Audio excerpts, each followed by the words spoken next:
When she was 9 years old, Wesley Bauguess was taught how to play the game of golf by her grandfather. And the lessons she learned on the golf course gave her the strength and motivation to overcome the biggest challenge of her life.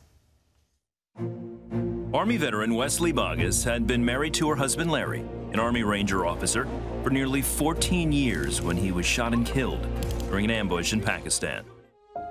One of the things they had loved to do together was play golf.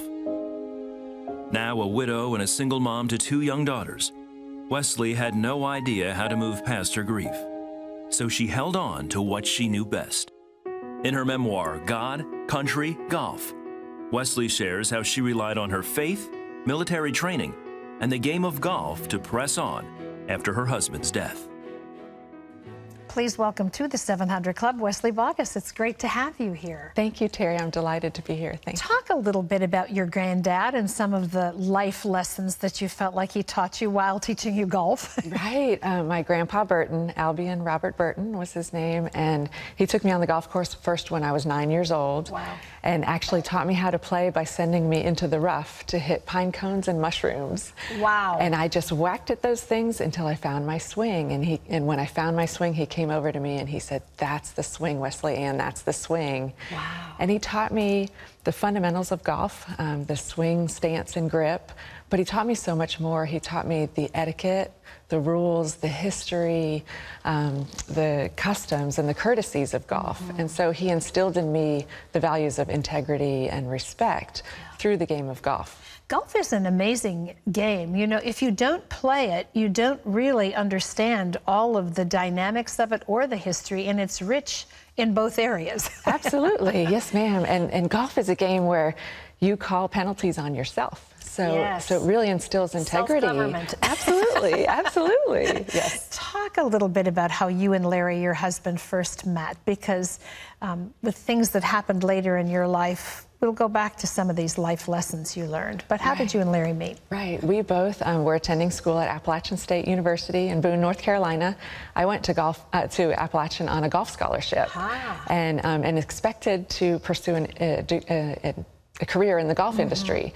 And Larry went to went to Appalachian to play baseball. And then we both discovered the ROTC program, and we both fell in love with the Army, just the physical challenges, the service beyond self, and all the Army values. And the Army values spell out an acronym: leadership, loyalty, duty, respect, selfless service, honor, integrity, and personal courage. And a lot of those values I learned on the golf course with my grandfather, but they were just deeply instilled by the Army service. And Larry and I just shared a passion of service, and we fell in love with the Army, fell in love with each other, and married straight out of college. And how did his faith influence you, or how did Larry as a person influence your faith? Right. So growing up, I had wonderful grandparents, a loving mother, but we just didn't go to church. Going to church on Sunday morning was just something we didn't do. So when I met Larry, and through our courtship and our engagement, I met his family, and they're just sweet Southern Baptist people, and started going to church with them. And at 21, I accepted Jesus, and I was baptized, and just began and continued my walk with Larry and with Jesus from that day forward. At some point in your relationship, you left your military service to start a family. Larry got deployed to Pakistan. What actually happened to him? Right. Larry was serving with the 82nd Airborne Division, was deployed to Afghanistan with them. On May 14th, he and his commander and leadership from the U.S. and Afghanistan went into Pakistan for a peace meeting. And by all accounts, I think the meeting was historic. They reached an agreement. They shook hands and exchanged coins and posed for pictures. But at the very end, when they were getting ready to travel back to the helicopters, they were boarding the back of a pickup truck. And once Larry's men were situated back in the truck, he began climbing over the tailgate, and a uniformed Pakistani frontier guardsman who had the mission of providing security instead raised his rifle and opened fire. And Larry was standing between the shooter and his men, and he gave his life on his feet, protecting his men. You know, so many times we hear these stories of men and women who've given their lives in really unexpected circumstances like that, where it would never occur to you that you're not going to get the email that night or the phone call when it usually came. How did you deal with the aftermath of grief from something like that? You had 2 young daughters. Tell me what that was like. Right. Ryan was 6, Ellie was 4, and in those early days, I could only focus for 5 minutes at a time. I just couldn't wrap my brain around a future without Larry. But it didn't take me long to realize that Jesus was with me. I felt him, and I knew that God was there, even in those deepest valleys.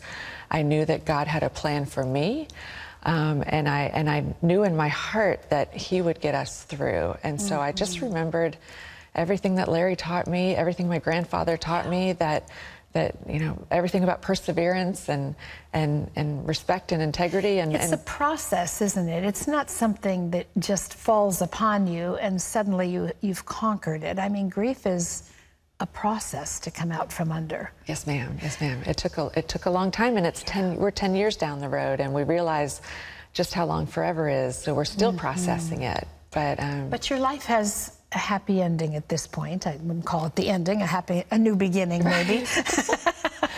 Yes, ma'am. Yes, ma'am. So I am remarried.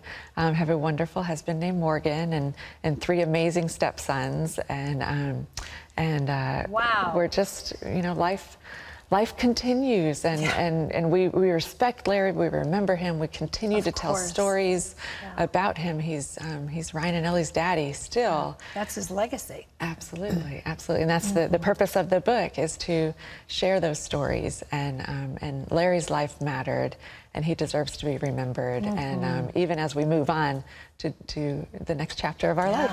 Well, we thank you for your service as a family to our country, and we do honor Larry and the sacrifice that he made.